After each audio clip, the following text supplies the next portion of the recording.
ಕೊಟ್ಟಿಯೂರ್ ಕ್ಷೇತ್ರವು ಕೇರಳ ರಾಜ್ಯದ ಕಣ್ಣೂರು ಜಿಲ್ಲೆಯಲ್ಲಿ ತಟ್ಟಾದ ಕಾಡು ಮೂಲಗಳಲ್ಲಿ ಭಗೀರಥ ನದಿಯ ತೀರದಲ್ಲಿ ನೆಲೆಸಿರುವುದಾಗಿದೆ. ಪುರಾಣಗಳ ಪ್ರಕಾರ ದೇವಿ ಸತಿಯ ತ್ಯಾಗದ ನಂತರ ಶಿವ ತೀವ್ರ ರೌದಾಧಾರಿಯಾದಾಗ ಈ ಕ್ಷೇತ್ರದಲ್ಲಿ ತಾಪ ಉರಿಯಿತು. ಇದೇ ಸ್ಥಳದಲ್ಲಿ ಶಿವ ಮತ್ತು ಪಾರ್ವತಿ ಪುನಃ ಒಂದಾದರಂತೆ.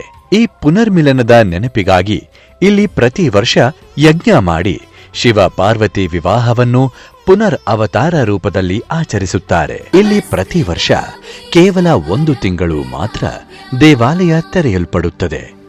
ಜ್ಯೇಷ್ಠ ಮಾಸದ ಪೂರ್ಣಿಮೆಯಿಂದ ಆರಂಭವಾಗಿ ಆಷಾಢ ಮಾಸದ ಅಮಾವಾಸ್ಯೆ ತನಕ. ಈ ಕ್ಷೇತ್ರವನ್ನು ದಕ್ಷಿಣ ಭಾರತದಲ್ಲಿ ಇರುವ ದಕ್ಷ ಯಜ್ಞದ ತಪೋಭೂಮಿ ಎಂದು ಪರಿಗಣಿಸಲಾಗಿದೆ.